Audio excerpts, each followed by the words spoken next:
able to achieve the maximum of your potential without your skin color standing in your way. This is a country where that's not true. I believe it is true. That's not true. What are you unable? What are you unable to achieve, ma'am?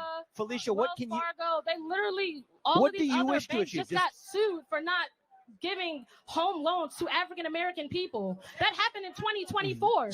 So let me just ask you, what do you so-called lower?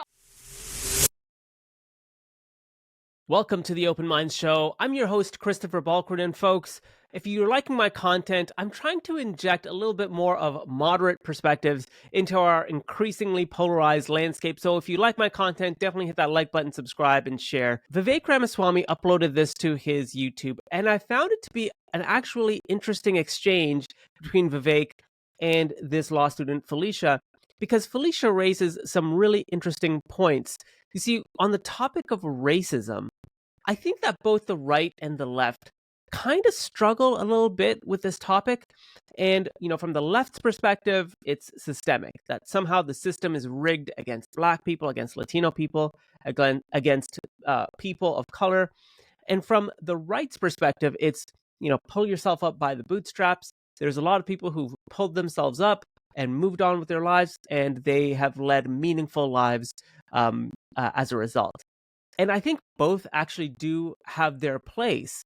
I personally am more conservative than I am liberal, and I noticed in this conversation some of my own perceptions on pull yourself up by its bootstraps was being challenged. Felicia talks about redlining. Well, this is what happened in the United States. The Justice Department has accused City National Bank of discrimination by refusing to underwrite mortgages in predominantly Black and Latino communities. And this is requiring the bank to pay more than $31 million, the largest redlining settlement in history. It says that between 2017 and 2020, City National avoided marketing and underwriting mortgages in majority Black and Latino neighborhoods in Los Angeles County. And it further alleges that City National was so reluctant to operate in neighborhoods where most of the residents are people of color, that the bank only opened one branch in those neighborhoods in the past 20 years. Now, I found this quite interesting because this is exactly what Felicia is talking about, redlining. And I think the limitation that we quote unquote on the right have is we often think that if you just work hard enough, that is the remedy to systemic inequality, systemic racism. But in fact, the reality is there are some systematic issues that aren't addressed by that bootlegging, pull yourself up by your bootstraps kind of thing. I don't know, bootlegging was not the right word.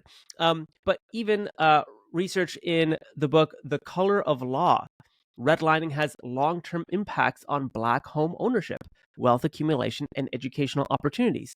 Now, some have argued this is state-sponsored systemic racism or covert discrimination, which has limited Black families' access to wealth-building opportunities for generations.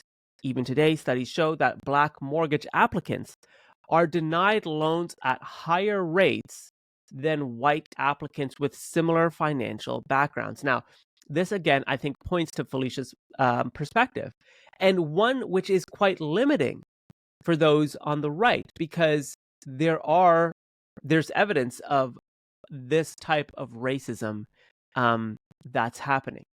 And it gets me thinking. Now, Vivek doesn't respond to this in the response. I think I know why. It's because it is quite challenging to unpack, and it's hard to do that on the fly. But perhaps a better response would be, I acknowledge that redlining is in fact an issue, and there is something that needs to be done. The question is, I think many times we on the right, and I say we loosely, because some may not consider me fully right-wing, but I feel like there's not an answer to the redlining that's being done. One can say, just stop it, just, all that. But again, bias does come out in those forms. But I also think that there's limitations to Felicia's arguments as well. So I'm going to share another clip from the conversation where I think there's some limitations that the right may have some feedback to Felicia on as well.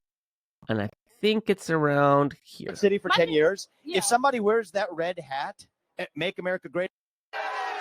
It's true. I mean, there's points in our history where the reverse was true, absolutely, but not right now. I don't see you wearing a Make America Great Again. Based of their political beliefs, to achieve that. I'm just saying, why is that the case? And the numbers, because I believe Donald Trump is running for somebody was president. Donald Trump is running to make America first a reality for all Americans. Let me ask you something very personal, because you made it personal to you. What do you want to achieve in this country that you believe you can't right now because somebody else is stopping you because of your race? Well, right now, as my future career, I want to be a criminal defense attorney. Okay. However, as we can acknowledge, there's only 5% of Black lawyers in the United States at this current moment. My question to you is, what are you unable to achieve? Because I think you can achieve that. I believe in you. I believe in you to achieve that. I'm just saying, why is that the case? And the number, because I believe the number one factor. Why is that the case? I believe the number one. So I think for the left on this, so as I said at the outset, the left looks at things from systemic racism, that because there are less Black criminal lawyers, the system in itself is rigged against Black people. It's an extension of, white supremacy, racism towards Black people, etc. But I just want to say that I think this is where the right may actually have a point. The pull yourself up by the bootstraps works very effectively, I think, in this moment of combating victimhood and victim mentality. Social psychology research done for many years shows that stereotype threat, individuals who believe they are facing systemic bias, as a result of that, may underperform due to the anxiety that they are being judged by a stereotype. When minority individuals are frequently told the system is, quote, rigged against them, it can lead to lower motivation and feelings of helplessness. Now, this goes back as far as the 1970s. In other words, if the narrative suggests that a Black lawyer faced insurmountable barriers, it could actually discourage young Black students from even trying to enter that field. In the Journal of Race, Ethnicity, and Politics, Bradley argues that while it's crucial to address structural inequalities, labeling all underrepresentation as discrimination can backfire. It creates a defeatist mindset that can be damaging for personal growth, and as individuals may feel that their efforts won't make a difference, they will remove themselves from those circles where they may be actually very beneficial to the environment. So as a result of internalizing systemic racism, maybe you'll see a drop in participation, application, and successful completion by Black and Latino communities as well. So I think that in some cases, that pull yourself up by the bootstraps does have merit. But I also do think that there's something limiting with that when we talk about redlining as an example. I wanted to end this by also mentioning that Vivek is a first-generation immigrant, technically second generation, because I think he grew up in America. But Vivek reminds me a bit of myself because, we're the same age and I grew up in Canada, he grew up in the United States, and I feel like we have a very different perspective about, work hard and attain high levels of wealth. And that comes from a first-generation immigrant mindset. You come to this country and you work hard for everything you have and you attain some modicum of success. Now, I think that frame is also, we have to challenge that frame too, because there are communities within Canada and the United States that have been here, for generations, that have faced all types of barriers on the basis of their race and ethnicity. Here in Canada, Indigenous communities, especially from rural and remote communities, face all types of barriers. And the same is true for African American communities in the States. And it's hard to provide that work hard and achieve anything mindset to those groups. Because when you think about, being low income in, let's say, West Baltimore, I'm a big fan of The Wire. That's why I use that example. But if you work hard and you live in West Baltimore and you're in a single parent household, you have to work like 5 to 10 times harder just to attain some level of success in school. And then when you get to like high school and then potentially college, the trade-off that you have to make between continuing education or working to support your family to get out of a very low income community is a major, major trade-off.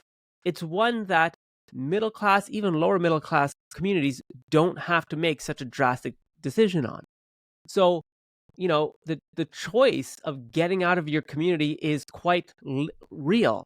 And you make that choice by going to work and working to save up to remove yourself from that level of poverty. Because we know that, crime and violence is much higher, and that impacts your life choice, your life like expectancy in some cases, but also your life choices and what's available to you. So I think people in those scenarios are forced with this very real decision at the ages of 17, 18 of whether or not they continue with school or go out to work.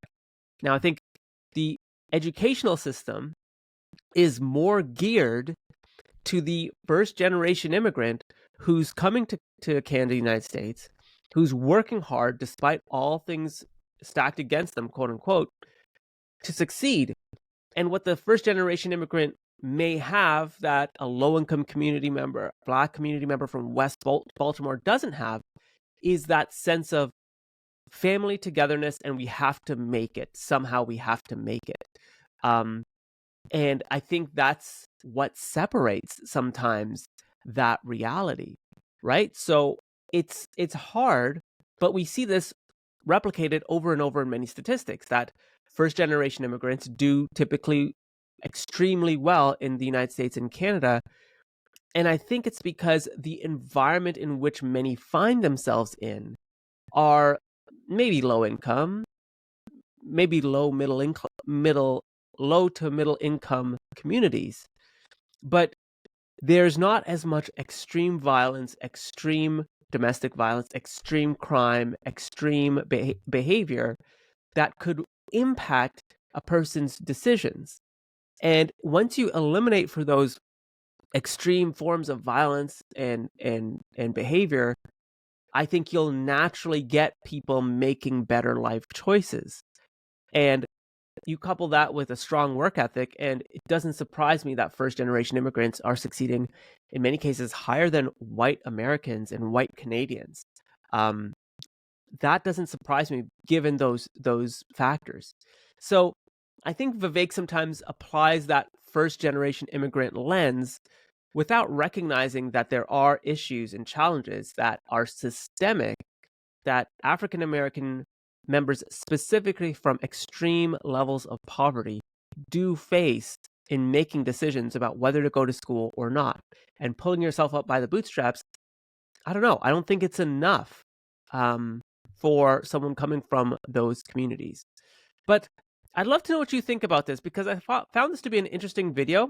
And I'd love to know what you think about, pulling yourself up by the bootstraps, systemic racism. Where do you see that kind of line? Where do you see the merit on both sides? Let me know in the comment section below, and I'll definitely catch you in the next one. Take care, everyone.